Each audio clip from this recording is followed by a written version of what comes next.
kase bɔ nyina afredum aha ene ye wo Boseba building na ne di makotene bi ne se oman sofo a ohwe eniema twa ye ho ahia abode mu nyansa pani mfididwuma environment science technology and innovation Dr. Kase3 e de ato asoye a ehwe nguma sua ho nsem so anim se wo mu ani nku science any technical adesua no na no na ebeboa omen edom kuma no ya ode koda na Supreme Court efa levy ho senka Supreme Court enfa injunction eso ento levy so no na Supreme Court anye ntom no Minister of Justice and Attorney General Godfred Dame Yeboah akire na neje e de afa Supreme Court jinaya wo musi ye no abusafo executives ya wo kejetia new market ya wo haye de fa no kejetia Dubai no wo mde so bo ayebo contractor na a company na ye adwuma no contractor company limited se na anu ada enso be yiri ye no eye wo mo asobo ne mfa mo eden e na wo ma ya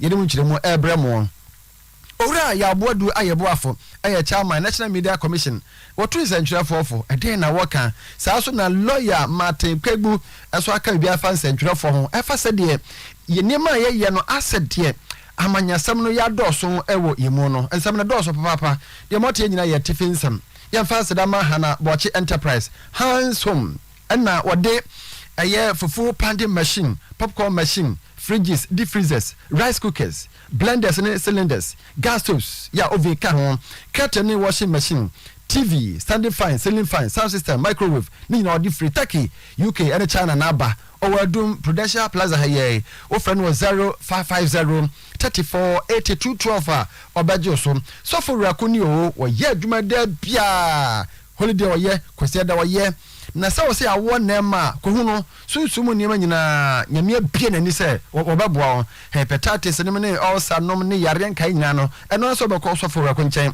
pata se oba Kingdom FM from 0248 67 22 71 Boseba electrical say brai na beto a light ahodo bobo ahodo wires ahodo ni bi energy commission age atumo fofo la fo chacha ba fu se emu da ho na open ya hia de wadum Boseba building kayeti ya so no any PZ Antata Kofoda Nemo and do Kase3 6Am building from 0541 125 339 Abe Heba Clinic sickle cell yariano ebisi near drobwa a draw honum opesa any test scan and no say Abe Heba Clinic yam krone ha go no wakwatie koko kohunu abe fo no omo tano so apatrapa new site wa from 243 34 53 92 anope odiefo na na sabre pe na man ene matrase a medemo esumi afi nsem no ni enu Dr. Kase3 ya oye omanso afo a ohe environment science technology and innovation so sehwe so MP Asia nsentwere fo te sede wo moye ndabia no na wode ato oman so ya ehwe ngumasu ho nsem so anim se wo ma wani enku science and technical adesua ho ne no ene rebo oman pa.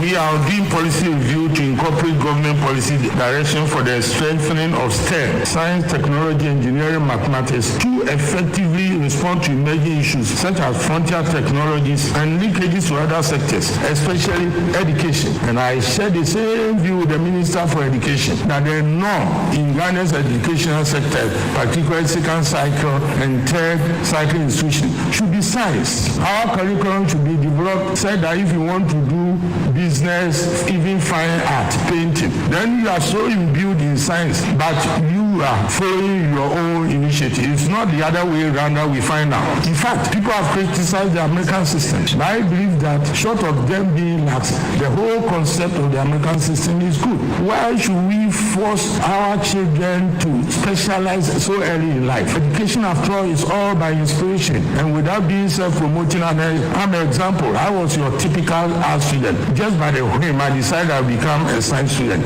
And presto, here I am heading a whole science ministry. So we have late developers in the sciences. We should not sequence them in some corner. We should make them polyvalent so that they can do everything. And the science is the basis of everything. So even in so-called fine art, you find science there. You find mathematical concepts there. So which the foundation of all our knowledge, I guess even religion, is science. So na Dr. Kase3 yes ato asubiem ede to dwa say sa EWS ye ekwan a yes e be fa so na ye de atase bola na yɛtumi ɛde ayɛ bibi foforɔ yɛbɛsa aboa yɛn no ɛwɔ mu sɛ yɛ nanso ɛwɔ how bi ɛwɔ mu a ɛwɔ sɛ yɛte ani na yɛhwɛ ne yie.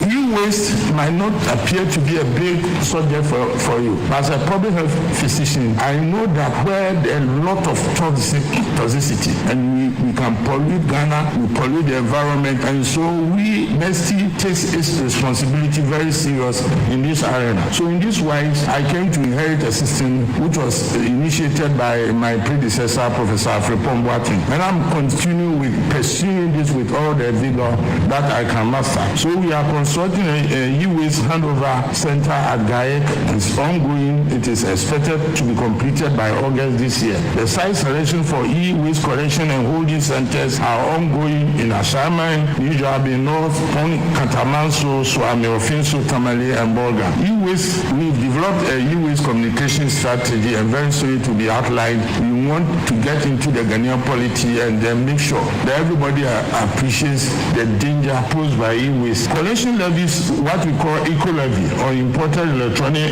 equipment, is ongoing on some 65 HS codes. But this collection levy has some way to go.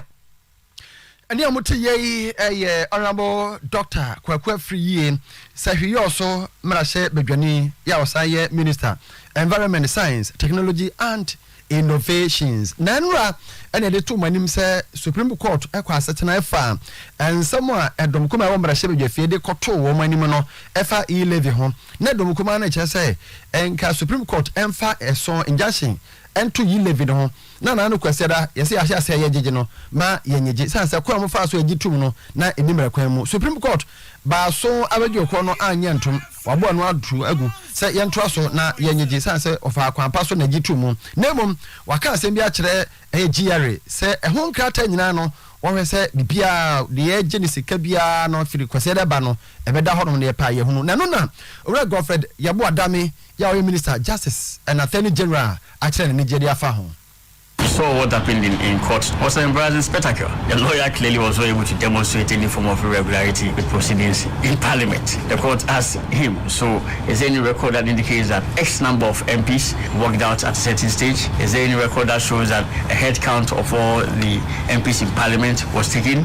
That was not done. He said, absolutely said no. There was no evidence indicating whether there was a head count of the number of MPs present in Parliament who voted to support the bill. There's also nothing provided by the lawyer that indicated that there was a walkout by X number of people in Parliament. So I think we should ignore all that propaganda in court. We adduce evidence of matters that we can prove, and we apply the law to a resolution of the issues in question. And clearly, the proceedings were quite obvious that there was no form of irregularity whatsoever in the proceedings of the day to 29th March 2022. In any case, assuming without admitting that it was only or the entire minority worked out of Parliament, the proper quorum for decision making now is 137 and not 138, because indeed at that time the Arsenal MP had that election cancelled. The Arsenal MP had his appeal struck out, and therefore he stayed away from proceedings on the day in question.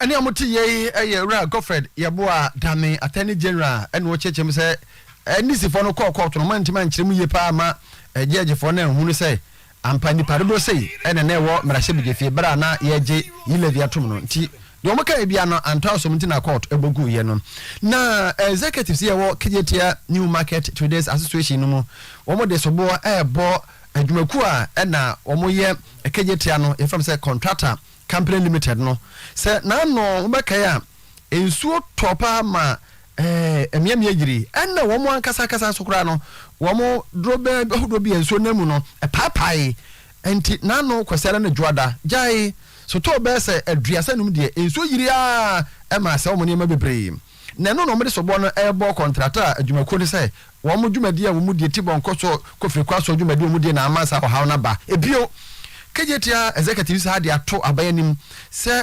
eniema contractor for no ede ye Kumasi Airport and the Konfanochi maternity ward no penifo hwe na materials no asenye papa ora Rubin Arming na oye kasama for kasa ema wo mo. There must be issues, baby, but two major issues are front burner. First one here, you ready for is your Egu Omuni Maso from Sunday 11 o'clock. And opa, Bepim Monday 12:13. Sasa me see you know, nya dedi kan esi no. Esi pen, esi you know, for close to 9 months ni, Bepim ne, before kan we ho. This time we am pene enfama nya bio. Ye ka dedi kan no ene de etoso me ni nyina bom. Me ya ka che man yen so omo pe kwan bia so me fe bia no. Etua ahon kan ma igedi for mu tua. So man tua yan kan ni for no. Ye be fa kwan bia so age obuska bia mo. Se board ne be wo peska de be tua o. Se contractor juma fo na o ye no wo tua ho ka o. Se consultant na otna o ye han anya na juma yie. Aye Vanguard ene be tna o ma ene be tua ska no ye de ni se ye tua o compensation mo. Fi se ene me no ka se ye tua o compensation mo kra. Isu na bugu ye from Sunday to Monday no. Jerifo na nation go tua ho ka se Ghana water isu ene bugu ye no. Na meter no so no ye Jerifo na le tua ho ka. Se board an ko yire contractor ma na metua. Fi se John Osie no ye betle me need 5 years mpo na we si. Na ye me no ka se mo de yisu ama no airport ama no. Omo de conference man tell this block ama no omo de central market ama no so si. Se se na Ghana mpanyfo betena se ahwa so mbe ahwa kwan omo be si ade fu we se sa no mpande a ya sensebe omo fa ne sa. Ora Rubin Ami ekasa ema executives ewo Keyetia New Market Trade Association no. Na no kire ne contractor wo consultant ebon komo Ora Emmanuel Danso no de to dwa se de we mo ka no enokure nim. No nkura de adwuma no wo mo wie dadaada e de ama eye KMO nti ho maintenance nyina de KMO adwuma. If we are ekasa train contractor and over facility ama Kumasi City Market in 390 into self maintenance operation BBA no near contractor ade ba ko aka I get certificate the amount gas operation I know food court or baby on no dia we en fever asa contractor ni BBA into Ugandese one contractor ni BBA o yempo yentimi fa yepe enko fast pan and ko be baby enko to BBA this is in 390 ni bibia na mpeze me aso go for any impeding for ni asatimani Ghana mindset contractor ye jumapa njomo koso ni awishi mu contractor.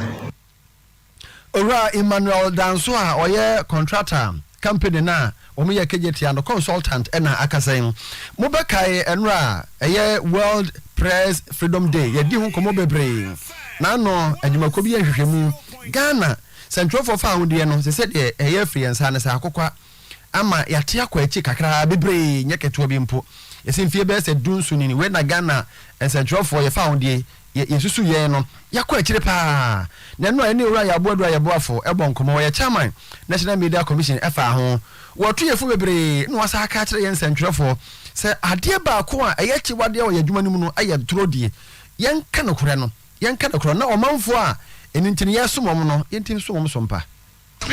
as a media person, I want to appeal to every one of us that when we hold the microphone, when we hold the pen, when we hold the tape recorder, we should never assume that we are more intelligent than any other person who has not. We must count it only as a privilege. It is by the grace that we are handling those things at the time that we are doing that. There are more knowledgeable people outside there, and when we err and they try to correct us, let us not be hawkish. Let us not tell them, who are you? But who am I that I'm talking about somebody who may be far greater than myself, who may be far better educated than myself, but because he doesn't have access to the pen, and I have, and I'm telling him that he is not intelligent enough, and when he questions the basis of my assessment, I say, go to hell. I think that is at the peak of neglecting the professionalism.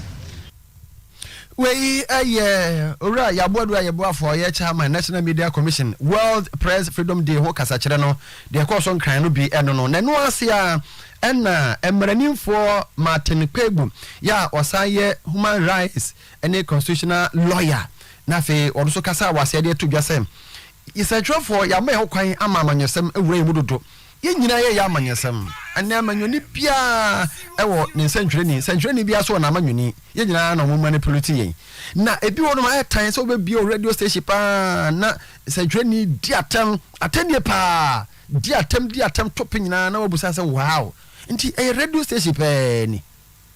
We have excessively partisan media and the yellow press.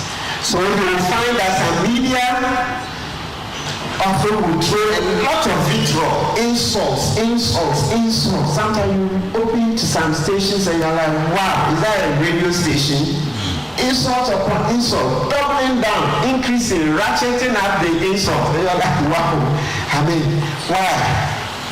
You say, yes, I reckon that sometimes they are angry at what politicians have done, but maybe we should be looking at when we get the media fund, if what the politician has done is that illegal, let's sue.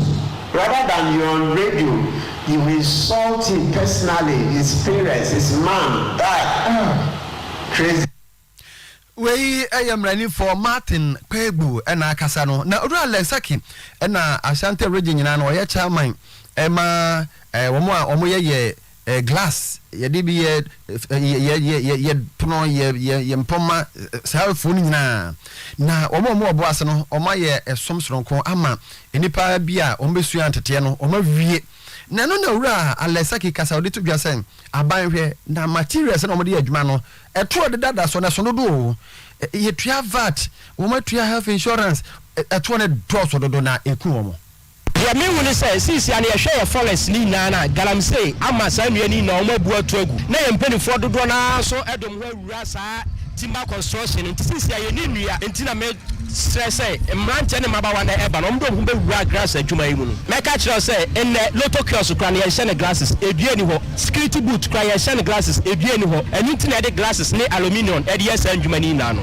de metumi akani na ne say ya to South Ghana mabawa ne mrante yi na say o mo fa mo wura adwuma we future pa ebo wiasa fa na yi na enne okwa new site o hwe nti ne ye slogan ne say we beautify the city e kromo e be fa na ye ne opa obisi edan bi wa sia no fa rivers and as on fa tetempo am bi mfa nhyem na yeso yem fa glasses e fa hye obehu difference e wom nti we na kire say glasses adwuma no aba abegina se be bo o ma no afa ntoma papa afra e mo ye here free aba ho pa ne say now ye niema ye ton no taxes a eda so no e so cheye me no o ka say sisi o mo charge ye 12.5 levy VAT ye tia get fund o mo ye tia health insurance also 2.5 me no o ka say taxes bebre ama enema ne bo akosura yentumi ye adwuma nti de extra ban ne se bibi wo ho no oye ne betumi ama taxes na ba from ne enema na ye kra e de ba de adwuma no yetumi de aboa ma oman na afa ntuma papa fra Ora Alesaki no Oya Ashanti Regional Chairman Emma Glaziers Association of Ghana. Nanu achi no Ora Kelvin Oforiata Oboase Municipal Director National Board for Small Skills Industry. And so dia futu Emma a master for any apprentice a ono mkushia ye no. Masters na baso. So maximum koye jumba for 4 years omudi apon mo ho. Na ye hu juma de fefefe ti sei. Na me expect say enkwaro so ye ko edim le kwa so be kire omo musu ni esanu juma no omo tire omo juma no musu nya bibi e de abo omo bra na omo so tibi abgaget se de ye hu na ni nyina mo no say ye bua na etu unemployment wo oman mu ase ye tu ase kra fi program na kra omo ni esanu juma obi aso nya esanu juma e de abo ne bra to be de be omo ni se omo sua omo koi tete pa omo masters de mo no omo ya saade man bi e wo muso dwumam omo eti omo ho eseti omo app omo akasa business a omo fa sa tete pa no esusu nya dwuma entutu omo customers ye no mo enya dwuma efa nukredie ene odo fa nya dwuma na omo ye desire dwuma be bo mu amomo dwuma akoso we yora Kelvin Oforiata Oboase Municipal Director NBSSI Oyepa 100.7 FM no si aka se bono nyina ha na brebe makwa na busafo edimosi oduefo na na sabere pe na man na penkra hene chiame na msomye Mr. Michael ya wasumai ona na yere maame hana omsi Christ asumye nka mo nyina